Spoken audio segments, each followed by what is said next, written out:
Motivation speech. நீ முயற்சி செய்தால்தான் உன் வாழ்க்கையை நினைத்தபடி மாற்ற முடியும். தோல்வி அடைவதற்கு பல வழிகள் இருக்கலாம். எனினும் வெற்றி பெற ஒரே ஒரு வழி உழைப்பு மட்டுமே. முயற்சியும் பயிற்சியும் இருந்தால் நீ உன் இலக்கை அடைவதை எவராலும் தடுக்க முடியாது. தோல்வி உன்னை துரத்தினால் நீ வெற்றியை நோக்கி ஓடு. வெற்றிக்கும் தோல்விக்கும் சிறு வித்தியாசம்தான். கடமையை செய்தால் வெற்றி, கடமைக்கு செய்தால் தோல்வி. நம்மால் முடிந்தவரை செய்வதல்ல முயற்சி, நினைத்ததை முடிக்கும் வரை செய்வதே உண்மையான முயற்சி. விதி 1000 கதவுகளை மூடினாலும் முயற்சி ஒரு ஜன்னலையாவது திறக்கும். முடங்கி விடாதே, தொடர்ந்து முயற்சி செய். சாதிக்க விரும்பும் மனிதனுக்கு நிதானம்தான் ஆயுதம், கோபமல்ல.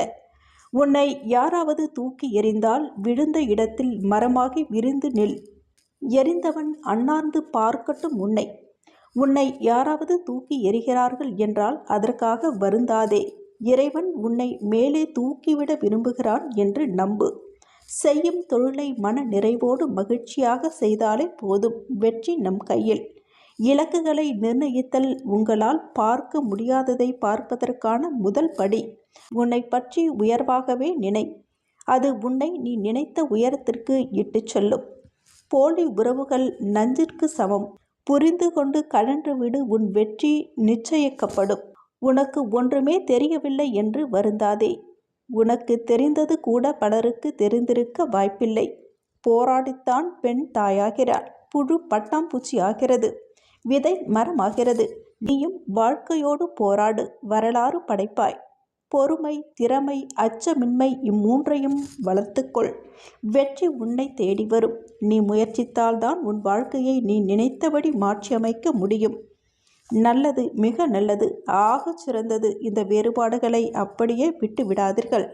நல்லதை மிக நல்லதாக்கும் வரை, மிக நல்லதை ஆகச் சிறந்ததாக்கும் வரை முயற்சி செய்து கொண்டே இருங்கள். வெற்றி உங்கள் வசப்படும். உங்கள் கனவுகள் அனைத்தும் நிறைவேறும். அவற்றை செயலாக்க தொடர்ந்து முயலும் துணிச்சல் உங்களுக்கு இருந்தால் உங்கள் முயற்சியை கைவிடுவதுதான் உங்களது மிகப்பெரிய பலவீனம். மீண்டும் ஒருமுறை முயல்வோம் என்பதுதான் வெற்றிக்கான வழி. உன் எண்ணம் விண்ணை தொட வேண்டும் என்றால் உன் வியர்வை மண்ணை தொட வேண்டும். சத்தமின்றி கடினமாக உழையுங்கள். உங்கள் வெற்றி உங்கள் சத்தமாக இருக்கட்டும். முயற்சியின் எல்லை மூச்சுள்ள வரை, வெற்றியின் எல்லை முயற்சி உள்ளவரை. உனக்கான பாதையை நீயே தேர்ந்தெடுப்பதுதான் சிறந்தது. ஏனெனில் யாராலும் உன் கால்களை கொண்டு நடக்க முடியாது. எந்த சிக்கலுமே உன்னை சிதைக்க வந்ததல்ல, செதுக்க வந்ததே. எனவே தொடர்ந்து முயன்று வெற்றி கனியை எட்டிப் பறி.